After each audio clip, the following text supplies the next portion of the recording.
Oh, my life. Hey, kings and queens. Sandra Fenwick here, your mortgage consultant. How y'all doing? How y'all doing? I don't know why that daggone song playing in my head. Wow, thing. Dum, dum, dum, Hey, I just came on. Y'all know I love, love, love doing these workshops. I love doing them so much. I am live on TikTok and I am live on Facebook. On my phone on TikTok and on Facebook on my laptop. So I'm going to be darting, my eyes will be darting back and forth, but I'm here and I'm paying attention. If you have any comments, any questions, anything, I'm going to touch on a few points that I made in my workshop. For those of you who missed today's workshop, this is week 3, guys. I have committed to do a workshop every single week um, for the foreseeable future. No matter where I am, whether one person come or 100 people come, I'll do the workshop. Now, I do these because I am very, very passionate about educating people on buying properties. Yes, I do get paid for helping you buy a house. That's my job. It's my only job. So, it is advantageous for me to sell you a house and sell you a loan program, but how's that going to make my heart feel? So, I like to educate my buyers first. I don't just do this to make money. I do this because I want you to be well informed. And the more you know, the better you can make an informed decision when you go to buy a house. Buying a house is not just, let me go buy this. So a lot of people will sell you just because they need to close a deal. But I'm going to educate you first, or at least I'm going to offer you the education. It's up to you to take it. You can lead a horse to water, but you can't make him drink. Ain't that right? All right? Y'all heard that before? So, all things DPA, let me just do a quick recap because I'm hungry and I want to go get some food. Um, all things DPA. DPA is down payment assistance. Rule number 1, just because you're a first-time home buyer does not mean that you automatically get down payment assistance. Say it with me. Down payment assistance does not automatically come because you're a first-time home buyer. That is a myth, and that is something that a lot of people come into. Well, I'm a first-time home buyer. What do I get? Why do I have to put down so much? Why do I have to do this? They're two different things. Being a first time home buyer just means you have not had your name on the deed in the last 3 years. That's all it means. You have not been on anyone's deed in the last 3 years. Okay? That's it. Do get a slight break on your interest rate, the points that you pay for your interest rate, and you also get a slight break when you go to pay your recordation taxes, to record the tax stuff in your name, your deed. Small, small break on that. That's what it means to be a first-time home buyer. Down payment assistance can go to anybody. You don't have to be a first-time home buyer to get down payment assistance. And most of the programs that we have, most of your state, county, local programs like MMPs, the Pathway to Purchase, HPAP, you have to be a first-time home buyer. But it is not required for most programs. So get that myth out of your head. Just because you're a first-time home buyer, you deserve down payment assistance. That is a myth. The good about down payment assistance. We're going to talk about getting you money to help you get in the house. It doesn't delay you buying a house. You may want to buy the house, but you haven't quite saved up enough money to buy the house. Down payment assistance can help you accomplish your goal. So if you're in a position where you only have about 10,000 saved, but it's going to cost you 25,000 to get this house, then that $10,000 can take you a long way, and down payment assistance can help you accomplish your goal. That's the good about it. The state programs give you a significant amount of money to help you get acclimated to being a first-time home buyer. Some more, yeah, to get acclimated between a person that's just buying a house. So it helps lower your payment and it gives you a significant amount of money in most things. Okay, that's the good of that. The bad is some state and government programs run out of money. That's the ugly. That's ugly. Actually, that gets ugly. I've had that situation happen before. Under contract, got the house, ordered the appraisal, ordered the inspection, and boom, We out of money. Can't close with that program. Bad is no money is free money. I say that on several of my lives. No money is free money. So to go in and expect to get some assistance without paying for it, it's very, very, I need you to open your minds here. Sometimes it comes with a slightly higher interest rate. There is a cost to getting that. So if you have other ways to come up with the money for your down payment and closing costs, then I suggest that you do that. Sometimes the down payment assistance programs have separate, what we call overlays. So a regular FHA loan, you can get that with 580. You got your own money to put down. But most programs, you got to be at least a 600, 620, 640, depending on the program. So those loans have, that's bad, they have their own overlays. You may have to be low income to get these loans. So if you make $10 over the income limit, you do not qualify for that program. That's the bad, that's the ugly. The ugly is more so that if they run out of money, um, it lowers your debt to income ratio, so you may not be able to get the house that you want because you get less money. So those are the good, bad, and ugly parts of it. One thing I will say, the money is available. Down payment assistance is here. If you need it, use it. We will come up with a strategy to either get you out of it and pay it off early, or make sure that when you do use it, it's something that you can afford. Down payment assistance is a great tool. I'll say that again.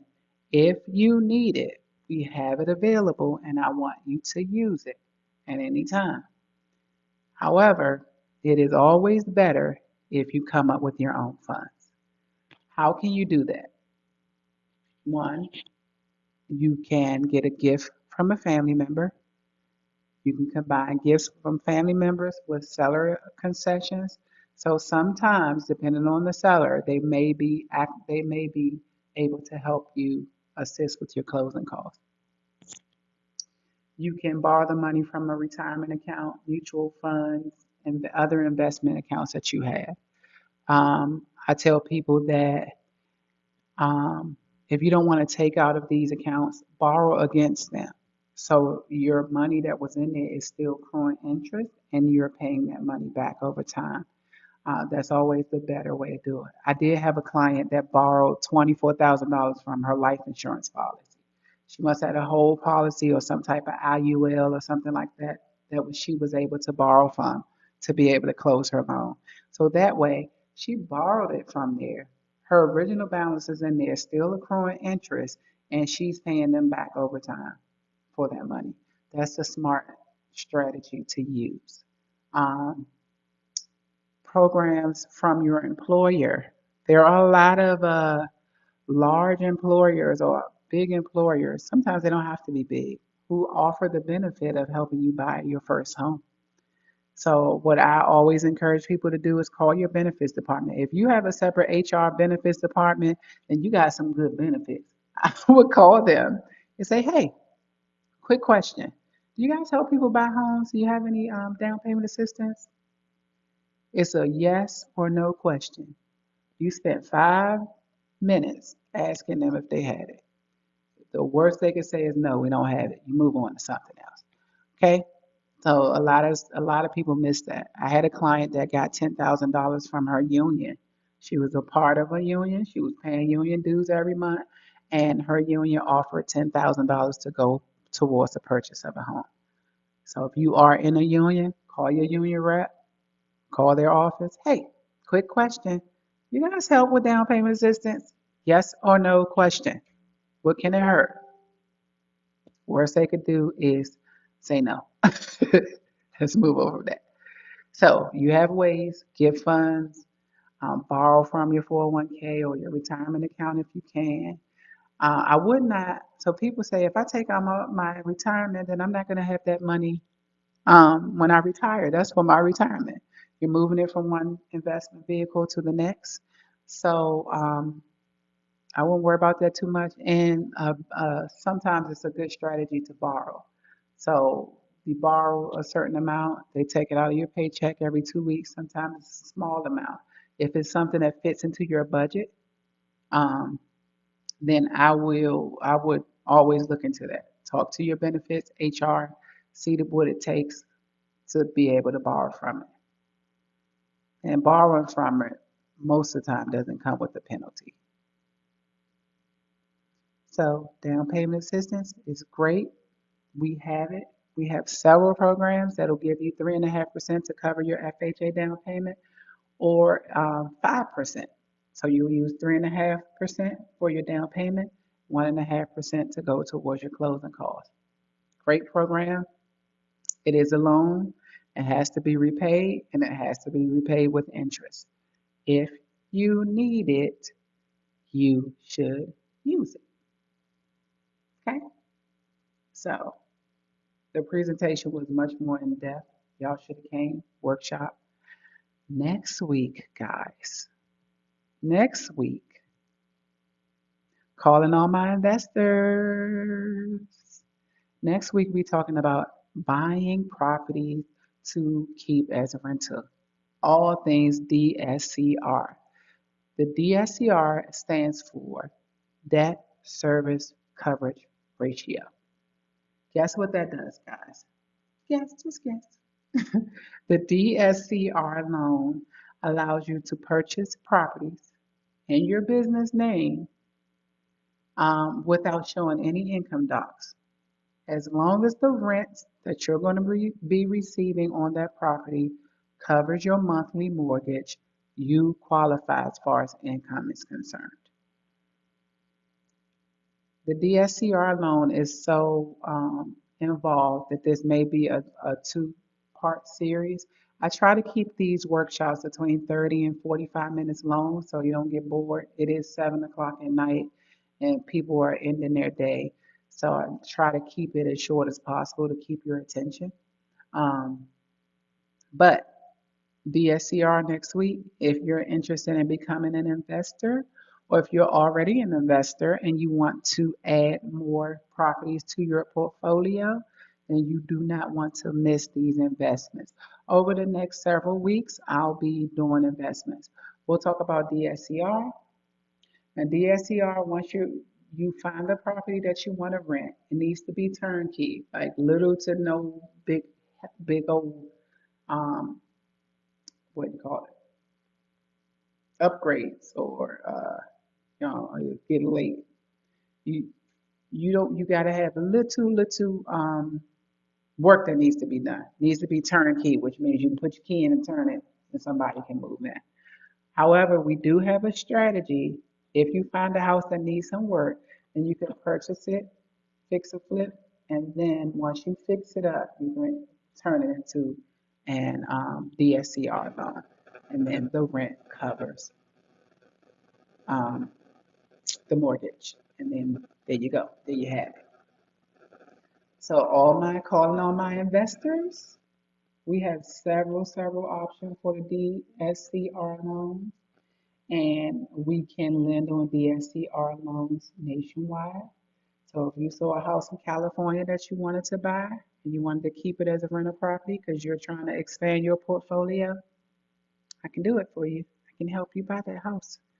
Um, if you want to buy a house in Georgia, I can help you buy that house with the DSCR loan. South Carolina, North Carolina, Midwest, I can help you. So next week, we're starting our investor series. Um, and then we'll go into commercial. So look out for the communication about next week. Look out for that link. Please, guys, it's very important that you register for these events. I will not send the link out unless you register. So that's very important. If you have questions about anything that I speak about on my live, on my platform, please call me. I'm available 301-965-1155. I said I was gonna go live at 8:30. I ended the workshop is about 7:50. I wasn't gonna wait. I'm tired. I'm gonna go get me some food and I'm going to bed. Thank you guys for joining. Again, if you have any questions, give me a call at 301-965-1155, and I will be happy to answer your questions. If you just be on the lookout for the link for next week. All my investors who are trying to explain your portfolio or you're looking into getting into investments, I'm gonna give you all the tea on the DSCR loan and why you should title it in your business name, why people use different investment strategies, why sometimes they take each individual house and make its own company for it. It protects the investor. There is no cap on how many rental properties you can buy because it doesn't go towards your personal liabilities. So you can buy as many as you want. Expand your portfolio as many as your heart desires, as many as you have the money to maintain. So if you're looking into expanding your portfolio or getting into investments, next week you don't want to miss this workshop. It's going to be amazing, as all of them are. Thank you guys for your support. Thank you for chiming into my lives when I get on here. Please come out next Wednesday night, 7 o'clock, every Wednesday, 7 o'clock. Next week, we'll start the investment series and then we'll get into commercial stuff. So keep an eye out on that. If you're interested in purchasing your residential home and you need down payment assistance, if you need it, use it. We have it available, and you do not have to be a first-time home buyer to use it. So give me a call, comment on any of my posts, inbox me on any of my social media outlets, and I got you. All right, guys, have a good night. Love ya. Stay cool. Stay out this heat.